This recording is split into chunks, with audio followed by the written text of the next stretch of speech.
চলো গাইস, তোমাদের আজকে বার্থডে পার্টিতে কী কী খেলাম সেটা দেখাই। প্রথমত এরকম একটা মেনু কার্ড পেয়ে তো কে হ্যাপি হবে না বলো।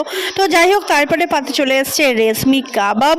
আর রেশমি কাবাব খেয়ে জাস্ট ওয়াও লাগলো, কিছু বলার নেই। আর তারপরে চলে এসছে বেবি বাটার নান, তার সাথে ছিল পনির। আর পনির দিয়ে বেবি নানটা খেতে জাস্ট অসাধারণ লাগছিল। যাই হোক, বেবি নান আর পনির খাওয়ার পরে সঙ্গে সঙ্গে পাতে চলে এসছে পিস রাইস, তার সাথে ভেটকি পাতুরি। ওহ, জমে পুরো ক্ষীর। তো যাই হোক, ভেটকি পাতুরি খেতে খেতে আমার হাতের আংটিই খুলে পড়ে গেল। যাই হোক, হাতের আংটিটা বৌদি লাস্টে পরিয়ে দিল। পরানোর পরে ভেটকি পাতুরি খেতে খেতেই চলে এসছে পাতে তোমার আমার সবার প্রিয় মাটন কষা, পুরো লাল লাল ঝাল ঝাল। তো খেয়ে নিলাম সেটাও। খাওয়ার পরে অনেক কিছু এসেছিল, বাট আমি আর খেতে পাচ্ছিলাম না, তাই জন্য হাতটা ধুয়ে নিলাম। Tata, bye bye.